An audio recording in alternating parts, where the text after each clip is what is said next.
नमस्कार बच्चों, मैं Vipin Kumar Dubey, Kishan science senior secondary school Jakhaniya Ghazipur से कक्षा 9 की जो पुस्तक है जिसका नाम है हिंदी क्षितिज भाग है, यह आप लोगों के लिए अब कक्षा 9 की बुक है, किताब है। आप लोग इस बुक को जो ले लीजिए। मैं इसमें से आप लोगों को जो है काव्य खंड जो है पढ़ा दिया हूँ एक कबीरदास का, और आज हम लोग शुरू करेंगे गद्य खंड से। गद्य खंड का जो है पहला पाठ आज हम लोग जो है पढ़ेंगे। जिनके पास यह बुक नहीं है, यह किताब नहीं है, यह जो है बुक और यह किताब जो है आप लोग जो है शॉप से ले लीजिए, शॉप पे जो है अवेलेबल है। तो अब हम शुरुआत करते हैं। पहला पाठ है दो बैलों की कथा। दो बैलों की कथा के बारे में जो है पढ़ना है। इस चैप्टर को, इस पाठ को पढ़ने से पहले हम जो है जान लेते हैं कि इस पाठ के लेखक कौन हैं, इसको लिखा किसने है, किस उद्देश्य से लिखा है, वह कौन है, उनका हिंदी साहित्य के क्षेत्र में जो है क्या योगदान है। तो हम शुरू करते हैं उनके जीवन परिचय के बारे में। उस कवि के जो है जीवन परिचय के बारे में, उस लेखक के जो है जीवन के बारे में पहले जो है हम जो है शुरुआत करते हैं, पढ़ते हैं, देखते हैं कौन है। इस पाठ के लेखक जो है वह है प्रेमचंद। इनका पूरा नाम है मुंशी प्रेमचंद। हिंदी साहित्य के क्षेत्र में इनको जो है मुंशी प्रेमचंद के नाम से जो है जाना जाता है। जीवन परिचय पर आते हैं, जीवन परिचय देखते हैं इनका। हिंदी के सर्वश्रेष्ठ कहानीकार प्रेमचंद का जन्म वाराणसी के निकट लमही नामक गांव में 31 जुलाई सन 1880 ईस्वी में हुआ था। हिंदी साहित्य क्षेत्र के जो है सर्वश्रेष्ठ कहानीकार थे। हिंदी साहित्य जो है इनको जो है सर्वश्रेष्ठ कहानीकार मानता है प्रेमचंद जी को। प्रेमचंद जी का जन्म जो है वाराणसी के निकट एक लमही गांव है, उसी गांव में जो है 31 जुलाई सन 1880 ईस्वी को जो है हुआ था। उनकी आरंभिक शिक्षा गांव में हुई थी। इनकी जो प्रारंभिक शिक्षा इन्होंने जो है गांव से ही प्राप्त की। बचपन में ही पिता का देहांत होने के कारण घर की सारी जिम्मेदारी उनके कंधों पर आ पड़ी। बचपन में ही, बाल्यकाल में ही, जो बाल्यावस्था में जो है इनके पिता का जो है स्वर्गवास हो गया, जिसके कारण घर की जिम्मेदारी जो है इनके ऊपर आ गई। 10वीं पास करते ही वे प्राइमरी स्कूल में शिक्षक की नौकरी करने लगे। जब वह 10वीं पास कर लिए तो उसी समय जो है वे प्राइमरी स्कूल में जो शिक्षक की नौकरी जो है करने लगे। नौकरी के साथ साथ उन्होंने स्नातक की उपाधि प्राप्त की और शिक्षा विभाग में सब डिप्टी इंस्पेक्टर ऑफ स्कूल के पद पर नियुक्त हो गए। शिक्षक की नौकरी के साथ साथ उन्होंने जो है स्नातक की उपाधि जो है प्राप्त की, और उसके बाद जो शिक्षा विभाग में जो है इनको जो है डिप्टी इंस्पेक्टर ऑफ स्कूल के पद पर जो है नियुक्त कर दिया गया। उनके बचपन का नाम धनपत राय था। प्रेमचंद के बचपन का जो नाम था वह धनपत राय था। आरंभ में वे नवाब राय के नाम से उर्दू में लिखते थे। जब यह लिखना शुरू किए तब यह जो है नवाब राय के नाम से जो है उर्दू में लिखते थे। बाद में प्रेमचंद के नाम से लिखने लगे, और बाद में जो है यह प्रेमचंद के नाम से जो है अपनी रचना जो है करने लगे, अपनी कहानी जो है लिखने लगे। उन्होंने अपना छापाखाना स्थापित करके हंस नामक पत्रिका का संपादन किया। इन्होंने अपना जो है प्रेस चलाकर जो है स्थापित करके जो है हंस नामक पत्रिका का जो है संपादन किया। उन्हें स्वतंत्र लेखन ही रुचिकर था। उनको स्वतंत्र लेखन का कार्य जो स्वतंत्र रूप से किया जाता है, जिस पर जो किसी प्रकार की जो बाधा नहीं होती है, उसको जो स्वतंत्र लेखन कहा जाता है। और उसी स्वतंत्र लेखन में इनको जो है रुचि मिली, और जो है कहानी, उपन्यास आदि सब जो है लिखने लगे। 8 अक्टूबर 1936 को उनका देहांत हो गया, और 8 अक्टूबर सन 1936 ईस्वी को जो है मुंशी प्रेमचंद जी का जो है देहांत हो गया। नवाब राय के नाम से इनकी जो है केवल एक ही रचना मिलती है, जिसका नाम है सोजे वतन। सोजे वतन नवाब राय के नाम से इन्होंने लिखा है। प्रमुख रचना पे आते हैं। इनकी जो प्रमुख रचनाएं हैं, प्रेमचंद्र जी ने लगभग 350 कहानियाँ और 11 उपन्यास लिखे हैं। मुंशी प्रेमचंद्र जी ने जो है हिंदी साहित्य में जो है लगभग जो है 350 कहानियाँ और 11 उपन्यास लिखे हैं। उनकी कहानियाँ मानसरोवर, यह जो है कहानी संग्रह है मानसरोवर, जो 8 भागों में संकलित है, उसी में जो है इनकी कहानियाँ सब जो है संकलित हैं। सेवा सदन, प्रेमाश्रय, रंगभूमि, निर्मला, गबन, कर्मभूमि, गोदान, प्रतिज्ञा, कायाकल्प उनके प्रसिद्ध उपन्यास हैं। ये सब जो है इनके उपन्यास हैं। उन्होंने करबरा और प्रेम की वेदी 2 नाटक भी लिखा है। मुंशी प्रेमचंद्र जी ने करबरा और प्रेम की वेदी 2 नाटक भी लिखे हैं। कुछ विचार और विविध प्रसंग नामक संकलनों में उन्होंने जो है निबंध संकलित किया है। कुछ विचार और विविध प्रसंग जैसे निबंध की भी इन्होंने जो है रचना किया है। साहित्यिक विशेषताएं, साहित्यिक विशेषताएं क्या है इनकी, जो साहित्य से संबंधित है वह विशेषताएं इनकी क्या है। प्रेमचंद ने अपने समस्त कथा साहित्य में सामान्य जनजीवन का चित्रण किया है। जो सामान्य जनजीवन था उस जनजीवन का जो है चित्रण किया है मुंशी प्रेमचंद ने अपनी सभी कथा साहित्य में। उनके साहित्य का प्रमुख विषय राष्ट्रीय जागरण और समाज सुधार है। जो इनका जो मुख्य विषय था वह जो है समाज में जो राष्ट्रीय जागरण और समाज का जो है सुधार करना इनका जो है मुख्य उद्देश्य था। वे आदर्शोन्मुखी यथार्थवादी लेखक थे। वे आदर्श और यथार्थवादी लेखक थे। उन्होंने समाज के सभी वर्गों को अपनी रचनाओं में स्थान दिया। समाज में उपस्थित सभी प्रकार के वर्गों को जो है अपनी रचना में जो है स्थान दिया है। समाज में व्याप्त आर्थिक विषमता और कुरीतियों का बहुत ही सूक्ष्म और मार्मिक चित्रण किया है। जो समाज में पहले जो व्याप्त कुरीतियाँ थी, बुराइयाँ थी, विषमता थी, आर्थिक विषमता थी, उसका जो है बहुत ही जो है मार्मिक ढंग से जो है बहुत ही सूक्ष्म और मार्मिक ढंग से जो है चित्रण किया है। भाषा शैली, प्रेमचंद की भाषा सरल और मुहावरेदार है।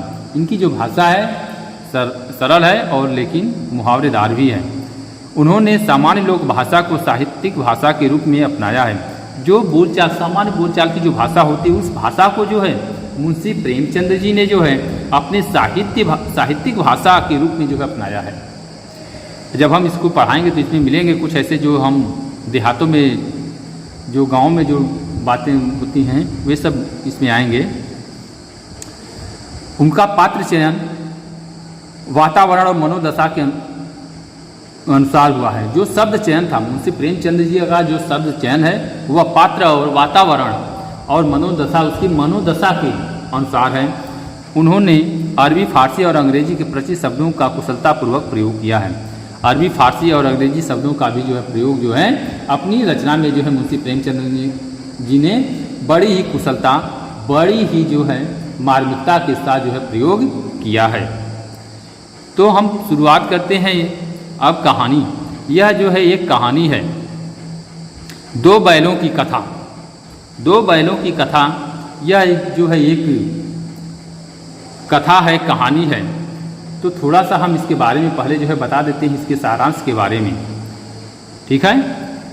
प्रस्तुत भावात्मक कथा जो है के माध्यम से, इस भावात्मक कथा के माध्यम से लेखक प्रेमचंद्र जी ने किसान और पशुओं का भावात्मक संबंध स्थापित किया है। किसान और पशुओं के अंदर जो भावात्मक, जो आत्मीय संबंध होता है, उस संबंध को जो है स्थापित करने का जो है प्रयास किया, उसको जो है स्थापित किया भी है। लेखक मुंशी प्रेमचंद्र जी ने यहाँ बताया है कि इस पाठ में 2 बैलों की कथा में उन्होंने बताया है कि स्वतंत्रता जो है सबको प्रिय होती है, सबको जो है स्वतंत्रता जो है अच्छी लगती है। जब स्वतंत्रता सहज रूप से, सही अर्थात जो है सजग ढंग से जो है या सहज रूप से जो है नहीं प्राप्त होती है, तो उसके लिए जो है उस स्वतंत्रता प्राप्ति के लिए जो है कई बार जो है संघर्ष करना पड़ता है। अनेक तरह की जो है यातनाएं, अर्थात अनेक प्रकार की जो है दुखों को जो है झेलना पड़ता है। अर्थात हम निष्कर्ष के रूप में जो है यह कह सकते हैं, यह जो है बता सकते हैं, यह निष्कर्ष निकाल सकते हैं कि यह कहानी जो है स्वतंत्रता आंदोलन की भावना से जुड़ी हुई है। जो हमारा देश गुलाम था, उस स्वतंत्रता की भावना से जो है यह कहानी जो है एक तरह से जो है जुड़ी हुई है। तो हम शुरुआत करते हैं, पाठ को पढ़ते हैं, देखते हैं दो बैलों की कथा के माध्यम से जो है लेखक मुंशी प्रेमचंद जी जो है कैसे स्वतंत्रता प्राप्ति की जो है भावना को बता रहे हैं। चलिए शुरुआत करते हैं, देखते हैं आज जो है पहला पार्ट इसका। जानवरों में गधा सबसे ज़्यादा बुद्धिहीन समझा जाता है। जब किसी आदमी के परले दर्जे का बेवकूफ़ कहना चाहते हैं तो उसे गधा कहते हैं। ठीक है बच्चों। लेखक मुंशी प्रेमचंद्र जी कथा का प्रारंभ करते हुए कह रहे हैं कि सभी जानवरों में जो है गधा को जो है बुद्धिहीन अर्थात जो है मूर्ख समझा जाता है। अगर यदि किसी व्यक्ति को जो है बेवकूफ़ कहना होता है तो हम उसको जो है क्या कहते हैं, गधा कहीं का। ऐसा कहकर जो है हम उसको जो है कहते हैं गधा कहीं का। जब हमें उसको जो है बेवकूफ़ कहना होता है तो हम कहते हैं गधा कहीं का। गधा सचमुच बेवकूफ़ है या उसके सीधेपन, उसकी निरापद सहिष्णुता ने उसे यह पदवी दे दी है। लेखक कह रहा है कि क्या गधा जो होता है वह सचमुच में जो है बेवकूफ़ मूर्ख होता है या उसके सीधेपन के कारण, उसकी सहिष्णुता के कारण जो है उसको जो है गधा कहा जाता है, जो कभी आवेशित नहीं होता है, जो कभी क्रोधित नहीं होता है। यह निश्चय नहीं किया जा सकता, लेकिन इसका निश्चय जो है नहीं किया जा सकता। गायें सींग मारती हैं, ब्याही हुई गाय तो अनायास से सिंघनी का रूप धारण कर लेती है। ठीक है, गाय जो है वह सींग मारती है अर्थात वह जो मारने के लिए दौड़ती है, और जब वह बछड़े को जन्म देती है तो उस समय तो वह जो है सिंघनी का रूप जो है धारण कर लेती है। अगर दूसरा कोई जो है उसके पास जाता है तो वह उसको जो है मारने के लिए तैयार हो जाती है। कुत्ता भी बहुत गरीब जानवर है, लेकिन कभी कभी उसे भी क्रोध आ ही जाता है।